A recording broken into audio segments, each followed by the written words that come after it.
আসসালামু আলাইকুম। আমি ইঞ্জিনিয়ার ফয়সিং মংশাক, সিএসসি সম্মিলিত আহ্বায়ক। আমি আসলে তারেক ভাই, আমরা দীর্ঘদিন ধরে সযোদ্ধা, একসাথে দীর্ঘদিন ধরে এই রাজপথে আছি এবং ফ্যাসিস্ট হাসিনাকে আমরা একসাথে তাড়িয়েছি। এবং তার আগে আপনার 2018 সালে কোটা সংস্কার আন্দোলন করেছি আমরা একসাথে। তো এখন যখন আমার এক সযোদ্ধা রাস্তায় শুয়ে আছে, যেটা কিনা আমরা দীর্ঘ 17 বছর নির্বাচনের ভোটাধিকার নিয়ে আমরা রাজপথে সোচ্চার ছিলাম। এখন এই মুহূর্তে আমরা নিজেরাই যদি ভোট দেওয়ার অধিকার না পাই এবং আপনার ওই যে নির্বাচন করার সুযোগ না পাই, তাহলে যে আজকে তারেক ভাই দীর্ঘদিন ধরে যে সংগ্রামটা করলো দেশের জন্য, তাই না?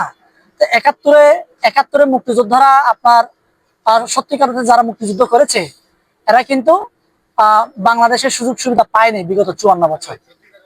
সত্যিকার অর্থে রাজাকাররা সুযোগ সুবিধা নিয়েছে।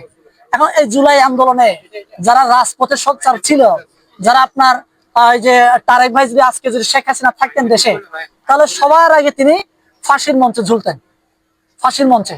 তো সেই জায়গা থেকে তার আমি যদি বলি, বর্তমান উপদেষ্টা যারা আছেন, আসিফ বলেন কিংবা নাহিদ বলেন, যে এখন এনসিপির আহ্বায়ক যিনি, তারা আমরা আমরা সবাই একসাথে সহযোদ্ধা ছিলাম।